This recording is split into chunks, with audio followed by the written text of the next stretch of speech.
السلام علیکم دوستو، کیسے ہیں آپ لوگ؟ ٹھیک ہیں؟ خیریت سے ہیں؟ سلطنت عثمانیہ یا خلافت عثمانیہ سنہ 1299 سے 1222 تک قائم رہنے والی ایک مسلم سلطنت تھی جس کے حکمران ترک تھے۔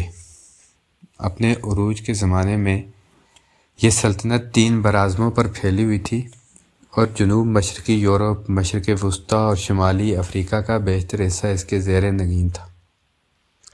اس عظیم سلطنت کی سرحدیں مغرب میں آبنائے جبرالٹر، مشرق میں بحیرہ قزوین اور خلیج فارس اور شمال میں آسٹریا کی سرحدوں سلوواکیہ اور کریمیا، موجودہ جو یوکرین ہے، سے جنوب میں سوڈان، صومالیہ اور یمن تک پھیلی ہوئی تھی۔ مالدووا، ٹرانسلوانیا اور ولاچیا کی باجگزار علاقوں کے علاوہ اس کے 29 صوبے تھے۔ دوستو، آج کی ہماری ویڈیو سلطنت عثمانیہ کی مختصر اور جامع تاریخ پر ہے۔ ویڈیو کو پورا دیکھیں، دوستوں کے ساتھ شیئر کریں، چینل کو لازمی سبسکرائب کریں۔ دوستو، سلاجقہ روم کی سلطنت کے خاتمے کے بعد اناطولیہ میں طوائف الملوکی پھیل گئی اور مختلف سردار اپنی اپنی خود مختار ریاستیں بنا کر بیٹھ گئے، جنہیں غازی امارات کہا جاتا تھا۔ 1300 تک زوال کی جانب گامزن بازنطینی سلطنت اناطولیہ میں واقع اپنے بیشتر صوبے ان غازی امارتوں کے ہاتھوں گنوا بیٹھی۔ انہی امارتوں میں سے ایک مغربی اناطولیہ میں اس کے شہر کے علاقے میں واقع تھی، جس کے سردار عثمان اول تھے۔ کہا جاتا ہے کہ جب ارطغرل ہجرت کر کے اناطولیہ پہنچے تو انہوں نے 2 لشکروں کو آپس میں برسر پیکار دیکھا، جن میں سے ایک تعداد میں زیادہ اور دوسرا کم تھا، اور اپنی فطری ہمدردانہ طبیعت کے باعث ارطغرل نے چھوٹے لشکر کا ساتھ دیا اور 400 شاہ سواروں کے ساتھ میدان جنگ میں کود پڑا، اور شکست کے قریب پہنچنے والا لشکر اس اچانک امداد سے جنگ کا پاسا پلٹنے میں کامیاب ہو گیا۔ ارطغرل نے جس فوج کی مدد کی وہ دراصل سلاجقہ روم کا لشکر تھا، جو مسیحیوں سے برسر پیکار تھے، اور اس فتح کے لیے ارطغرل کی خدمات کے پیش نظر انہیں اس کے شہر کے قریب ایک جاگیر عطا کی۔ 1281 میں ارطغرل کی وفات کے بعد اس جاگیر کی سربراہی عثمان اول کے ہاتھ میں آئی، جنہوں نے 1299 میں سلجوقی سلطنت سے خود مختاری کا اعلان کر کے عثمانی سلطنت کی بنیاد ڈالی۔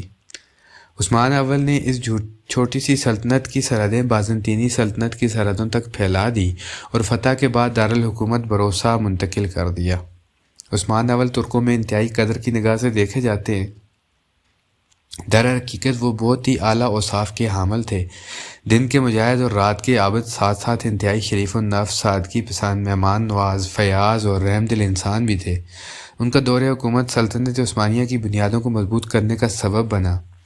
یہ عثمان اول کی ڈالی گئی مضبوط بنیاد ہی تھی کہ ان کے انتقال کے بعد 1 صدی کے اندر عثمانی سلطنت مشرقی بحیرہ روم اور بلقان تک پھیل گئی۔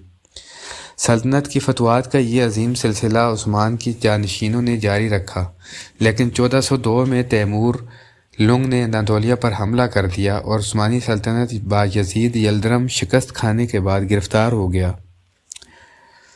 لیکن یہ عثمانیوں کی اولو العزمی تھی کہ انہوں نے اپنی ختم ہوتی ہوئی سلطنت کو نہ صرف بحال کیا بلکہ چند ہی اشروں میں فتح قسطنطنیہ جیسی تاریخ کی عظیم ترین فتح حاصل کی۔ اس سے عثمانیوں کا وقار دنیا بھر میں بلند ہوا۔ سلطنت عثمانیہ کے دوران بحالی کا صحرا بایزید یلدرم کے بیٹے محمد اول کے سر جاتا ہے، جو اپنے اعلیٰ اخلاق و اوصاف کے باعث ترکوں میں محمد چلبی کے نام سے جانے جاتے تھے۔ فتح قسطنطنیہ ترکوں، خصوصاً عثمانیوں کی تاریخ کا سنہرا ترین باب ہے۔ 29 مئی 1453 میں 21 سالہ نوجوان سلطان محمد ثانی، سلطان محمد فاتح کے زیر قیادت اس لشکر نے مہر الکول کارنامے انجام دیتے ہوئے اس عظیم شہر کو فتح کیا اور اس سے اپنا دارالحکومت بنایا۔ اس طرح محمد قیصر روم بن گیا، اور یہ لقب اس کے ان ارادوں کو ظاہر کرتا تھا کہ عثمانی جلد روم پر بھی قبضہ کر لیں گے، اور انہی مقاصد کے حصول کے لیے 1480 میں عثمانی افواج جزیرہ نما اناطولیہ پر اتری اور اوترانٹو اور اپولیا کے شہروں پر قبضہ کر لیا۔ لیکن 1481 میں محمد فاتح کی وفات کے ساتھ ہی فتح اطالیہ کی مہم کا خاتمہ ہو گیا۔ دوستو یہ تھی مختصر سی اور جامع تاریخ کے کس طریقے سے ترکوں نے اپنا حصہ بنایا اور قسطنطنیہ پر فتح کا جھنڈا لہرایا۔ مزید ویڈیوز دیکھنے کے لیے ہمارے چینل